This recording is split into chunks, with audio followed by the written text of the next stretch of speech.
कर सकते हो श्रीधाम? मुझे पता नहीं था, मुझे एक बैल से लड़ना पड़ेगा। बैल तो पूजनीय पशु है श्रीधाम। क्या तुम मधु की भी पूजा करोगे?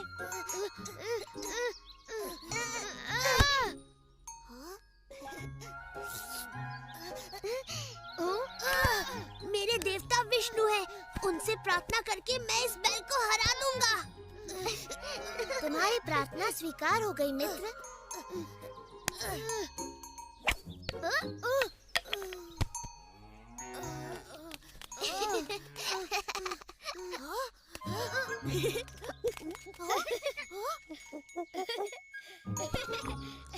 ये बिल्कुल गलत बात है कृष्णा। तुमने ये दधी लोग को क्यों दे दिया? मैंने नहीं, विष्णु ने दिया। कुसुम वन में इस वर्ष ढेर सारे पुष्प खिले हैं। हमारी टोकरियाँ पुष्पमालाओं से भर जाएंगी। हमें दूसरे रास्ते से जाना चाहिए। क्यों? बचाओ! कृष्णा हमें जैसे देख रहा है, मुझे तो डर लगता है। उसके मन में कुछ तो है। मैं सच कह रही हूँ। कृष्ण हमारा क्या करेगा? वो तो गायों का दूध निकाल रहा है और उससे डरकर मैं दूसरे रास्ते से नहीं जाने वाली।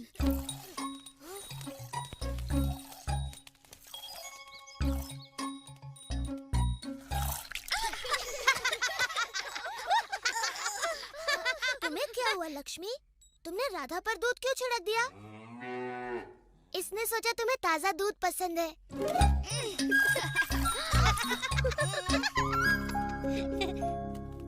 तुमने तो आज के लिए काफी दूध निकाल लिया है कृष्णा। हाँ मैया, अब मैं गायों को चराने ले जाता हूँ।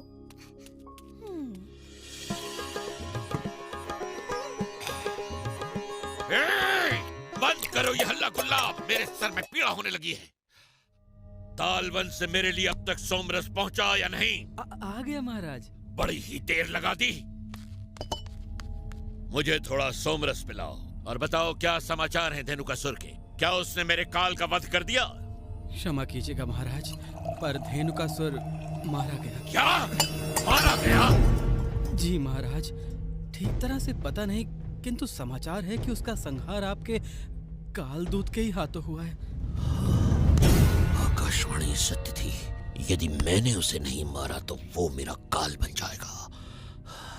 बाकी सोमरस गाड़ी से उतरवाओ, हमें और सोमरस चाहिए।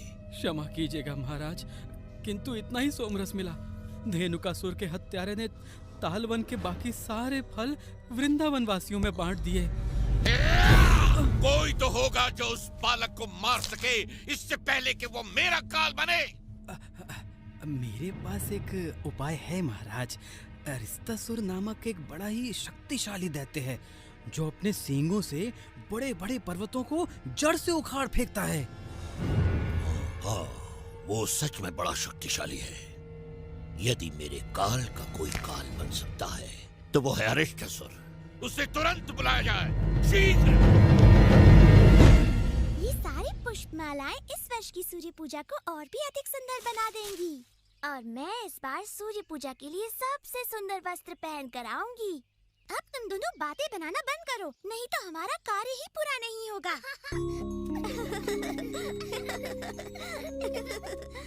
राधा, ये क्या कर रही हो? सूर्य पूजा के लिए पुष्प चुन रही हूँ। सूर्य पूजा के लिए पुष्प, वो भी मेरी अनुमति के बिना? हमें तुम्हारी अनुमति की कोई आवश्यकता नहीं। देखा तुम लोगों ने, ये लड़कियाँ मेरे पुष्प चुरा रही हैं। तुम इस वन के मालिक कब से हो गए? तुमने कभी कोई बीज नहीं रोपा, कभी किसी वृक्ष को पानी नहीं दिया। तुम कुसुम वन की शोभा बिगाड़ रहे हो, गायों और अपने बिगड़ैल साथियों के साथ।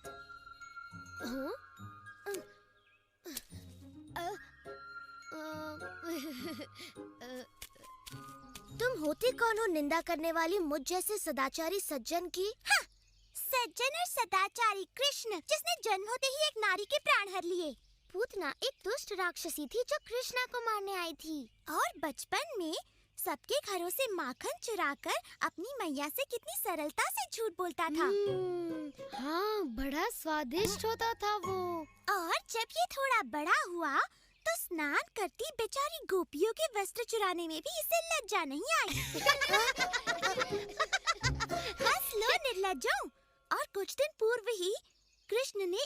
बछड़े को भी मारा था। किंतु वत्ससुर एक राक्षस था। तो ऐसा सज्जन और सदाचारी है तुम्हारा मित्र कृष्ण। बोल लिया तुमने, अब मेरी बात। इनसे लड़कर और अधिक अपमानित होना पड़ेगा कृष्णा। कृष्णा माखन चोर, कृष्णा माखन चोर, कृष्णा माखन चोर, कृष्णा माखन चोर। आजकल मेरी सज्जनता का कोई महत्व ही नहीं रह गया। चलो गायों को किसी और स्थान पर ले जाए।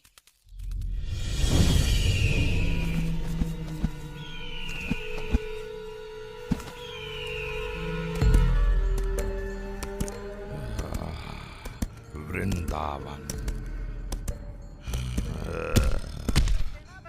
तो यहाँ छिपा बैठा है कंस का काल। अब नहीं बचेगा ये बालक।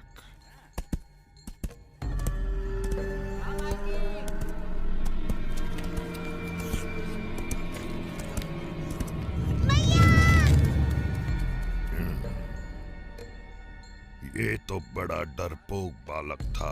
ये वो नहीं हो सकता। अरे कोमल, तुमने मेरे लाल को कहीं देखा? हर शाम मैं व्याकुल होकर उसके वापस आने की राह देखती हूँ। तुम्हारी व्याकुलता मैं समझती हूँ। मैं भी उसकी वापसी की प्रतीक्षा करती हूँ। उसके नए नए कारनामे सुनकर बड़ा आनंद आता है। नए नए कारनामे? आहा, हो न हो ये वही है। रुक कर प्रतीक्षा करता हूँ। ललिता, विशाखा, देखो यहाँ के पुष्प कितने सुंदर हैं, परंतु वहाँ तक मेरा हाथ ही नहीं पहुँचता। ये कैसी आवाज है? किसी गाय के गले की घंटी होगी। सो जाओ भाई। ये घंटी की आवाज नहीं लगती। ये क्या कर रही है?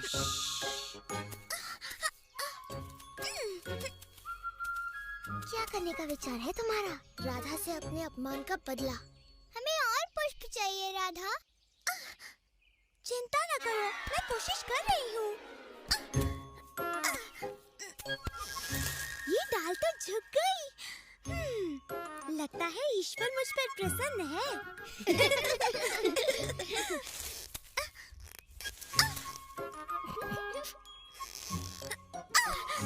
आ गई पकड़ने।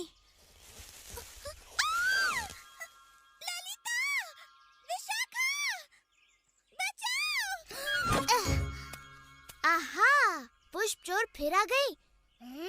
हमें अपने पुष्पों का ध्यान रखना होगा मित्रों। चल हट। हाथ छोड़ दो राधा, हम तुम्हें पकड़ लेंगे।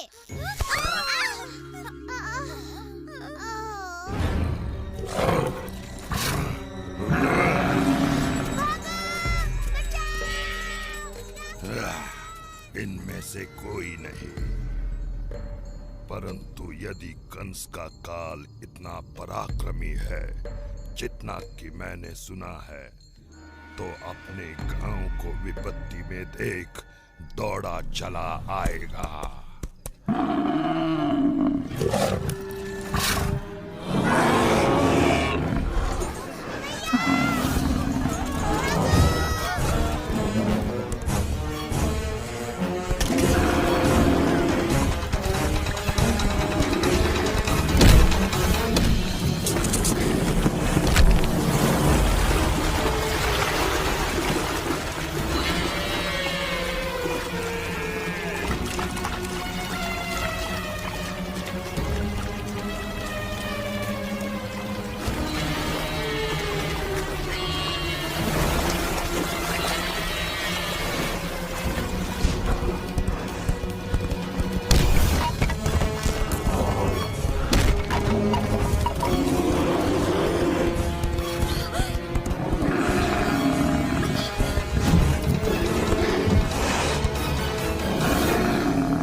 घर चले गए कृष्णा।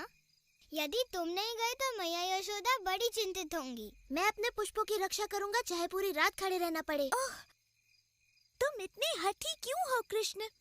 हमें ये पुष्प मालाएं सूर्य पूजा के लिए चाहिए। ये सोचना मेरा काम नहीं, अब ये पुष्प केवल भगवान विष्णु के लिए है। ये किसकी आवाज थी? ऐसा लगा कि कोई राक्षस है।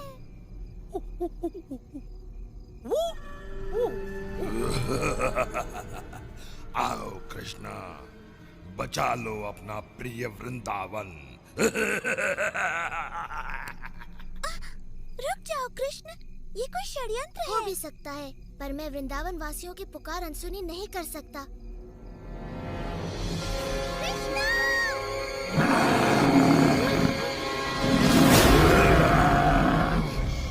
ये दुष्ट सांड अवश्य ही कोई राक्षस है। तुमने उसे क्रोधित कर दिया है।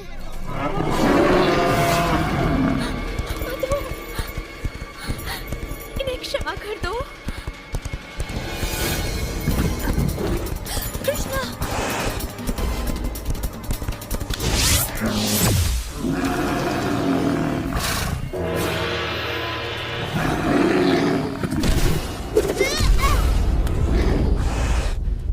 भैया, डरो मत सुबाला, ये तो बस एक साधारण सी गाय है।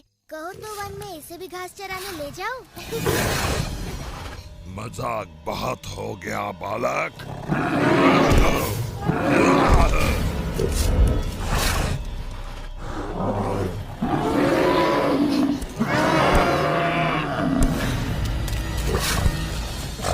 तुम कोई राक्षस नहीं हो, एक नीच और अधर्मी पशु हो। तुमने वृंदावन वासियों को क्यों भयभीत किया हुआ है? यदि मुझसे लड़ना चाहते हो तो एक राक्षस की तरह लड़ो, किसी कीड़े की तरह नहीं।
थोड़ी मिठाई खाओ मेरे प्रिय कृष्णा। धन्यवाद। एक और? स्वादिष्ट। नहीं नहीं, बस और नहीं। कृष्णा, मेरे हाथ से भी। अच्छा, बस एक और। आप लोग भी खाइए ना।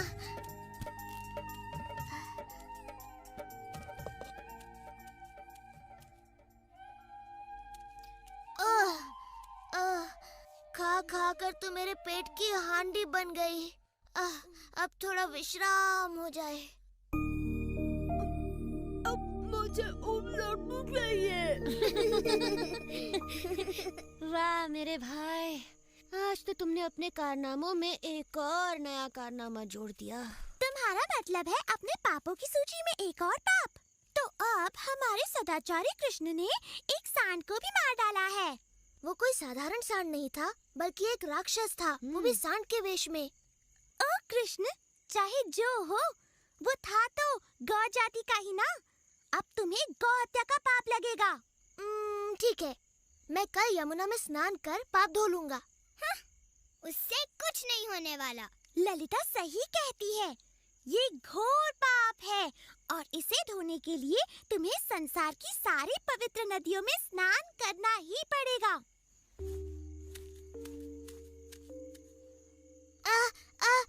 मुझे एक अच्छा उपाय सूझा है। पूरा संसार घूमने से अच्छा है मैं सभी पवित्र नदियों को यहाँ लाकर उनमें स्नान कर लूं। ओह कृष्ण, सपने देखना छोड़ो। सपने देखती जाओ।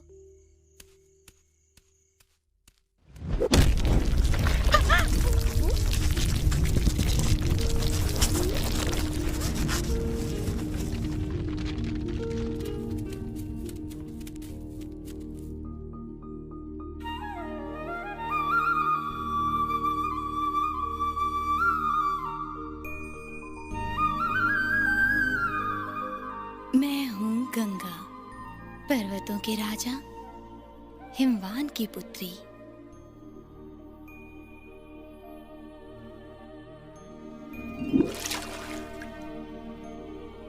मैं हूँ कावेरी।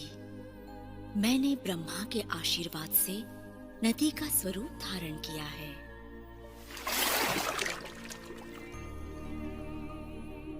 मैं गोदावरी हूँ। मेरा जल आप ही की तरह मधुर है श्री कृष्णा। मैं हूँ सरस्वती। मेरा नाम सदा वेदों, संतों और भगवान विष्णु के साथ लिया जाता है। मैं नर्मदा हूँ। मेरा जन्म भगवान शिव के शरीर से हुआ है। और मैं हूँ आपकी प्रिय यमुना, सूर्य देव की पुत्री, यम की बहन। आपके स्पर्श मात्र से मैं पवित्र हो जाऊंगी। कृपया मेरे जल में प्रवेश करें। ये मेरा सौभाग्य होगा।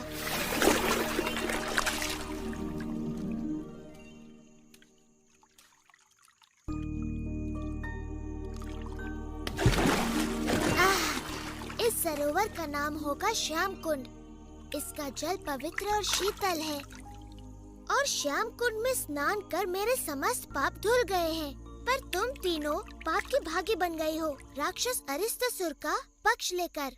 आओ श्याम कुंड में स्नान करके अपने पाप धो लो। नहीं, तुम्हारे पाप धोकर अब ये जल अशुद्ध हो गया है। हम अपना सरोवर स्वयं बनाएंगी। हाँ, यहीं पर जहाँ अरिष्टासुर ने अपने पैरों से गड्ढा बना दिया।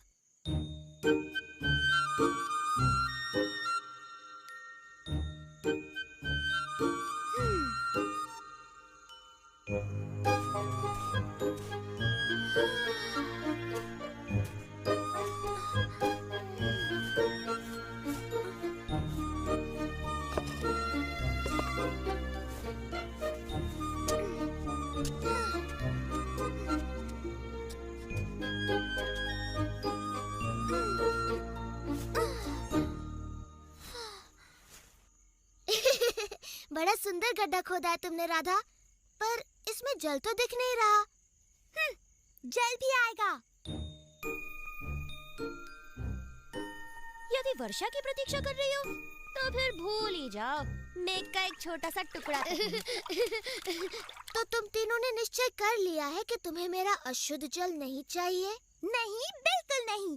हम मानसी गंगा से अपना शुद्ध जल लाएंगी।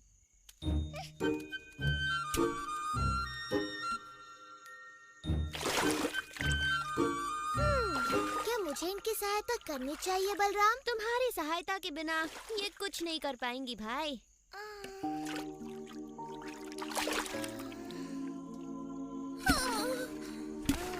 ये असंभव है। ऐसे तो सरोवर बनने में पूरा जीवन लग जाएगा।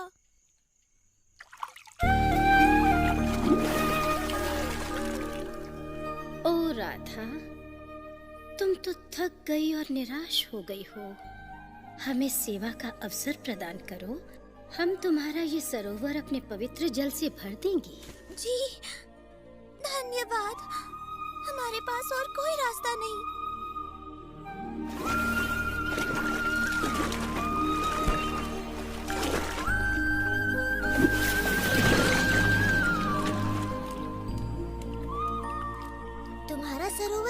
कुंड तो मेरे सरोवर से भी कहीं अधिक सुंदर है।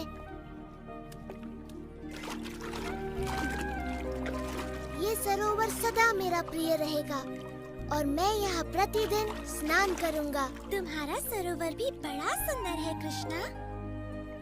मैं प्रतिदिन यहाँ अपनी सखियों के साथ स्नान और जल क्रीड़ा किया करूँगी।